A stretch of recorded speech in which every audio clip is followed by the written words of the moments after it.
Hello everyone, today I'm with Ramona Munteanu and she's gonna tell us a little story about a specific composer, Carl Filtsch. How are you doing today? Hello, Giulio. Thank you very much. I'm doing well. I'm practicing car fields, so everything is fine. So tell us the story. How did you first get in touch with his music? How did you discover this amazing composer? Well, it is a little long story because Carl Filch is a composer that was born in Transylvania, very close to my hometown. I live in Cluj Napoca, and he was born in Sebeș, so a few kilometers away. And I have heard of Carl Filch since I was in high school, in the conservatory there in Romania.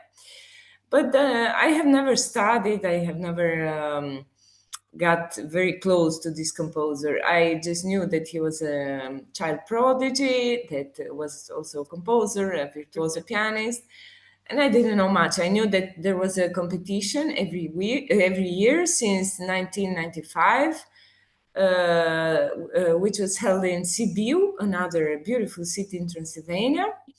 And the chairman was a professor of mine from the Conservatory of Cluj Napoca, from Academia Gheorghe Dima. And this is what I've known since a few years ago.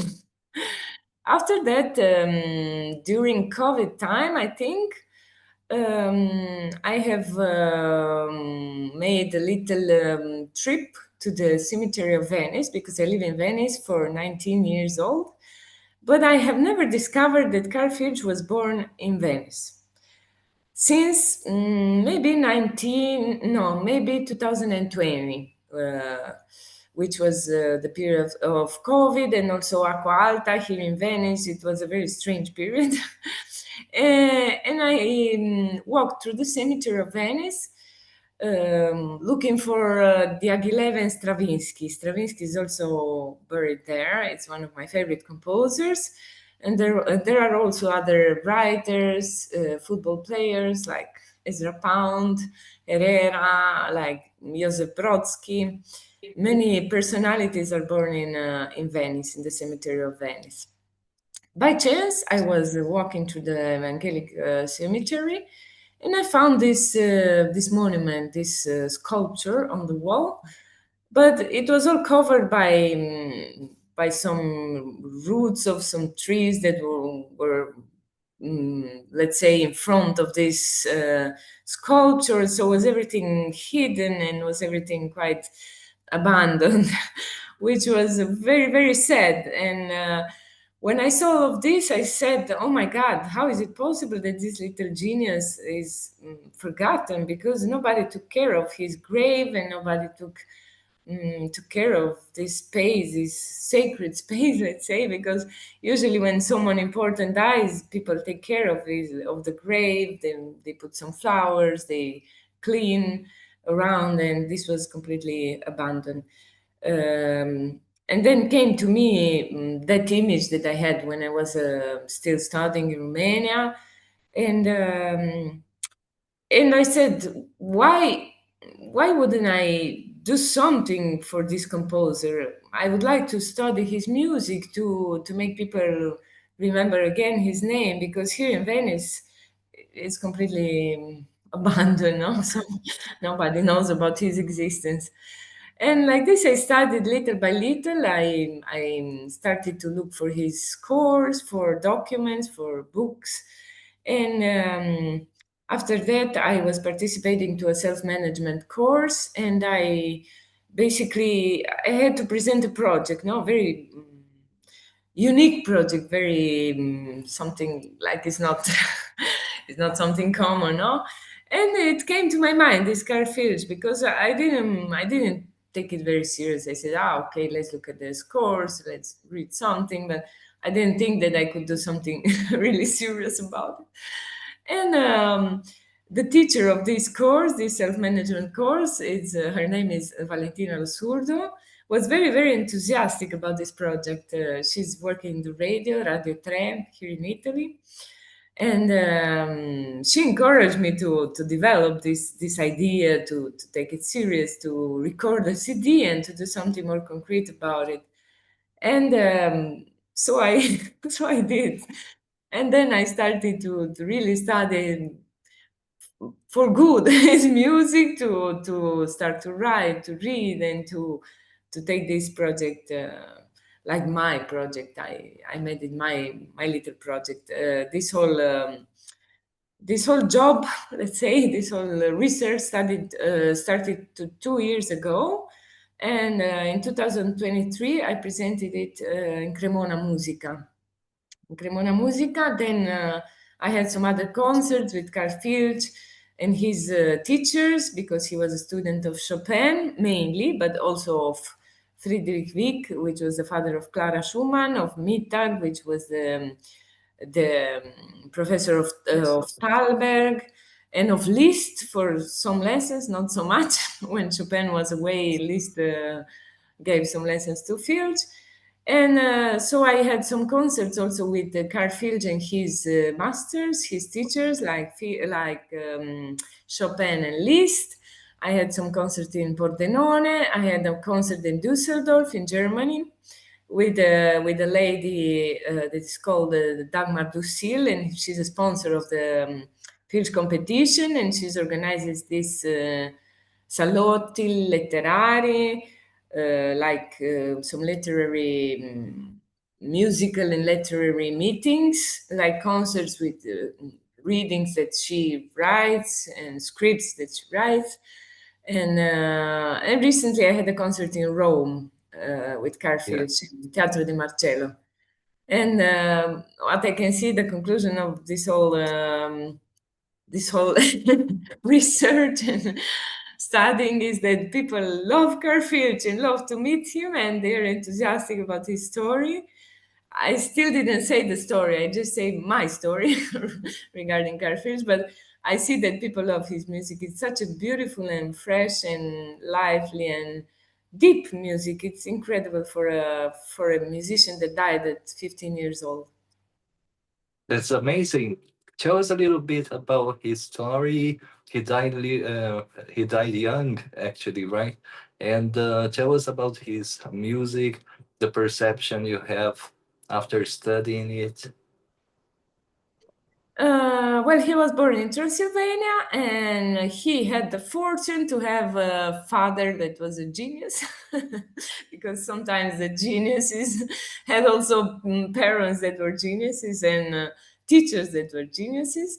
So when he was only 3 years old, his father gave him some piano lessons, and also taught him many foreign languages like German,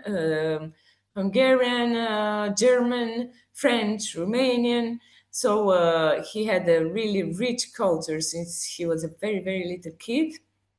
And at 7 years old, his father brought him to the main teachers there in Transylvania, and organized some little concert with a little kid.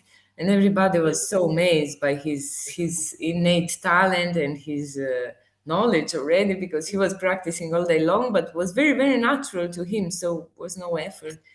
It was very funny because in one letter he said to his little friends, no, when he was a kid, "Oh, my friends, I have to go to practice piano. I cannot play right now. I will join you later." So by himself, he was very serious kid, and also very mature kid. And so his progresses were already fantastic. And then at 7 years old, he found this mecenate, this woman that sponsored him. That was the Jeannette Banfi, a parent of the governor of the Transylvania, Banfi, the Count Banfi. And she gave him a lot of money to go to Vienna to study with the father of Clara Schumann and with the teacher of Thalberg. In Vienna already was a center of classical music in Europe, and he could go to the best concerts, the best operas, He met Liszt, there he met Thalberg, he made friends with a lot of musicians. He played also for hands with the emperor, and he had a really amazing environment. So he could flourish and he could develop the highest. And then Liszt also told him like this, that he cannot treat him like a teacher, but he has to treat him like a colleague, because even if they had a different of age, they were completely colleagues. I mean, they were musicians in the same level. Because Carl Filtsch was born in 1830, so of course he was younger than Liszt and Chopin, but not so much, like 20 years, 19 years, so not such a big difference. And he started touring already. He started to play the music of Thalberg, the music of Herz, and other composers of that time, but also music of Mozart, of Beethoven, of other, let's say, important composers that now we recognize as the main geniuses of that time. In Transylvania, everybody was completely out of their minds when the went back and started playing the piano, because his progresses were like huge. And then the next step was the main step of going to study with Chopin in Paris. So, same Janet Banfi gave him this amount of money to study 3 times a week with Chopin. Chopin never gave lessons to little kids, but this time he made an exception. And also, he was quite expensive, so his lessons were not that cheap, because he was one of the best teachers in Paris, besides the best composer and renowned pianist and everything. And immediately he fell in love with this kid. He said that nobody understood him like this little kid. So none of his students could play the way that this Filtsch could play.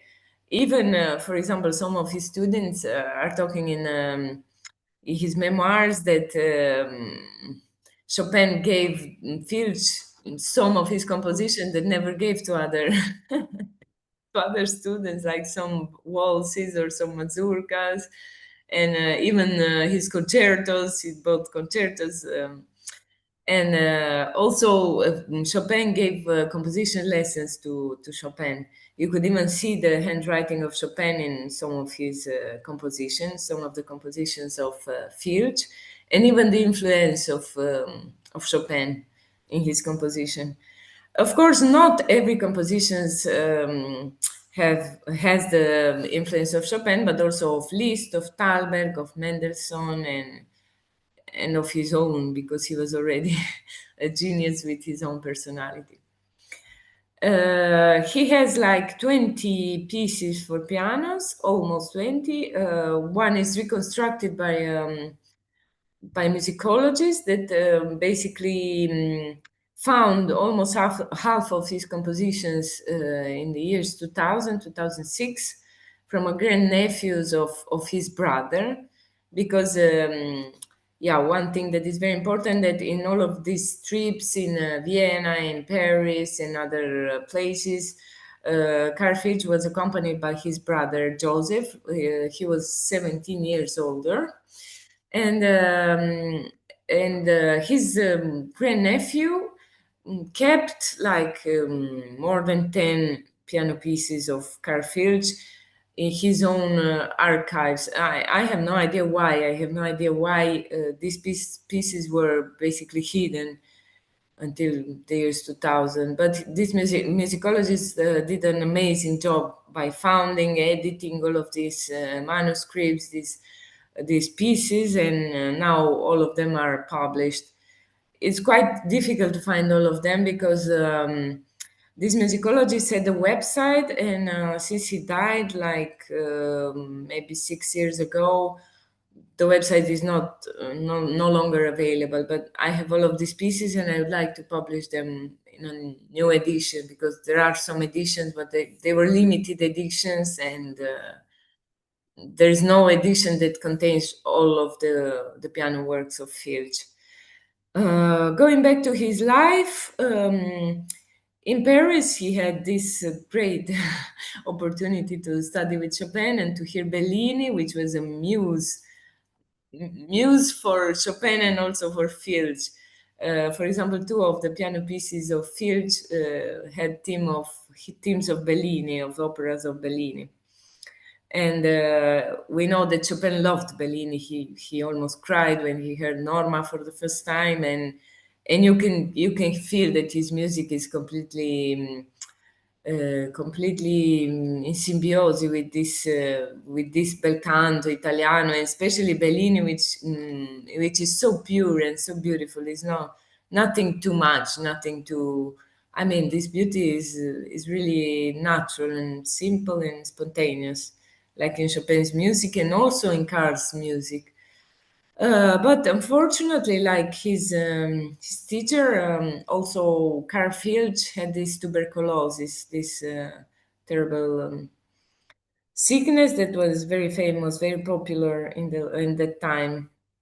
So basically, the doctors told him to go to Venice to cure himself. What happened is that the doctors told him to take baths in the sea here in Lido, where I go every summer. But to take baths in February seems that was not such a good idea because, well, his health didn't get better, and yeah, in basically in 1844 he got sick, and 1 year later, basically, poor Carl didn't make it anymore. I mean, basically he died here in Venice before turning 15. So in May, he was born in May, he died in May, and yeah, his grave is here in San Michele, in the cemetery San Michele. So basically, his life was very, very intense, but very, very short. Unfortunately, very short. So Yeah, it sounds sad. Maybe he could have composed a lot of work, and this is a very short life, but full of intensity, right? yes, yes, And yes. what are the plans you've got? For example, you said he has about 20 pieces for piano, more or less, which are found. Which ones are you gonna play? Well, now for the concert in Rome, I played 10 of them because I was also reading some letters, some beautiful letters from Chopin, from himself to his parents.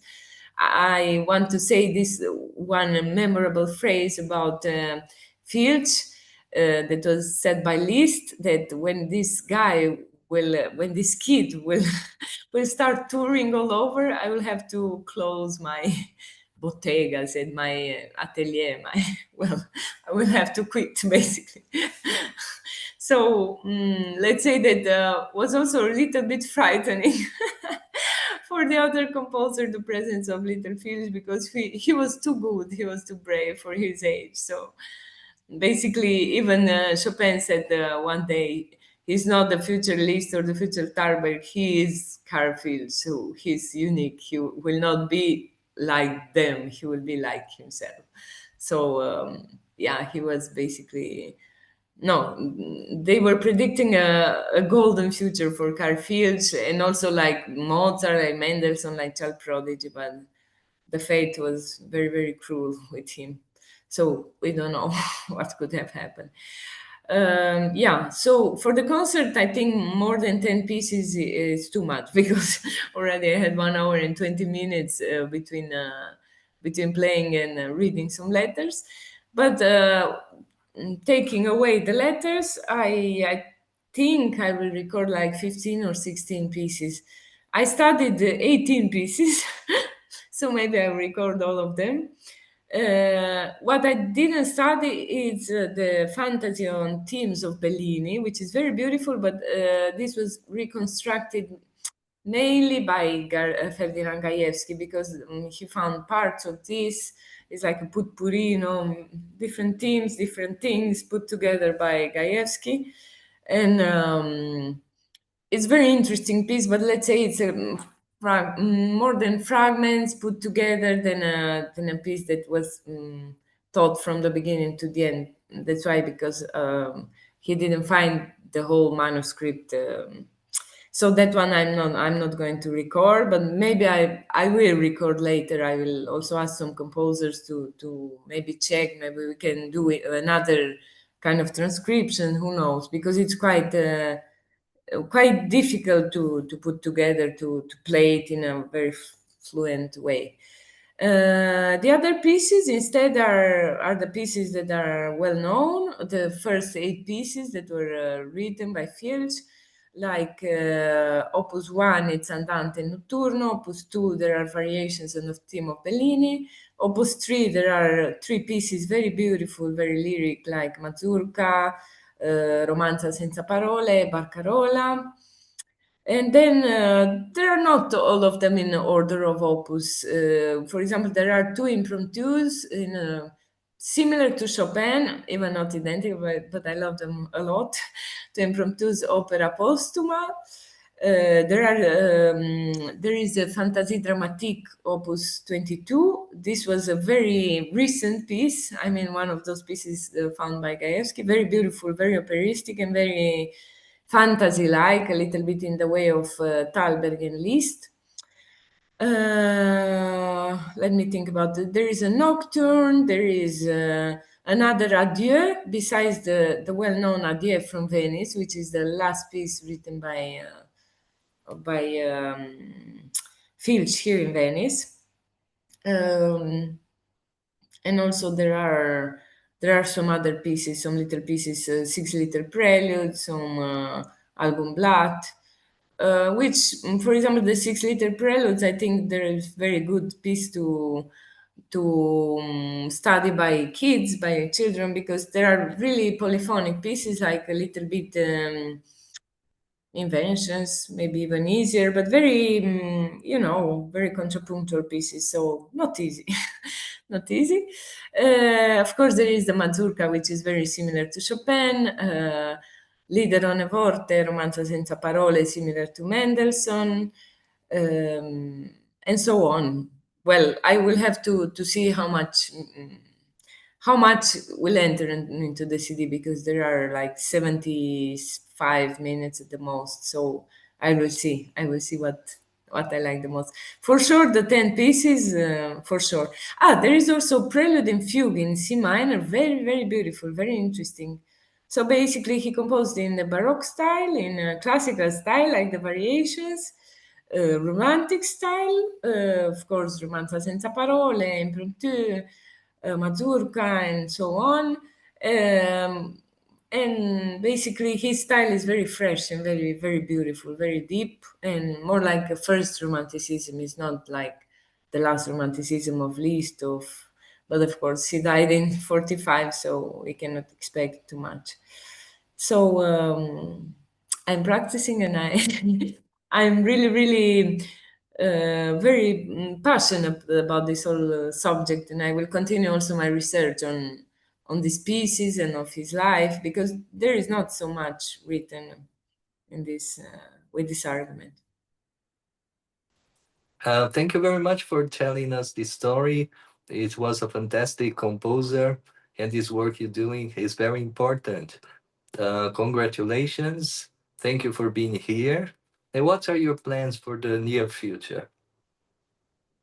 Well, my very, very future plan is to record this CD. Next month, I will have the recording, and then I would like to make it published, to make it well known, to distribute a little bit the CD, to have some concerts with this CD, the presentation of CD, and also with this his letters, his stories, because it's very, very important not only to play him, but also to tell his story in a very fascinating way, because I see that people are really, really fascinated, because no, we love Chopin, we love Liszt, we love Debussy, and so on, but also there are so many composers that we don't know, which is reason to keep this path, to keep researching, and to keep no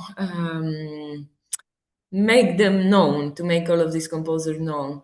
I also have my team, my husband and a friend of mine that are helping me for the research and for the reconstructing of his grave, to make this place very beautiful again, because it was quite horrible. And I have also one of the pages of my website dedicated to Carl Filtsch. And yeah, I would like to make some new collaborations with the competitions in Sibiu, the festival, with German, with the German filmmaker Brigitte Rodloff, who wants to make a film with Carl Filtsch, with Dagmar Dussel, the writer that is written the scripts for the concerts, the reading concerts of Carl Filtsch in Germany, Romania. And I would like to have these concerts also in Italy and also in other countries. I mean, it will be really, really beautiful. And yeah, after Carl Filtsch, I'd like to keep going on this path, to discover some new composers that are worth of being of becoming live again, of becoming well known. And yeah, I would like to keep going.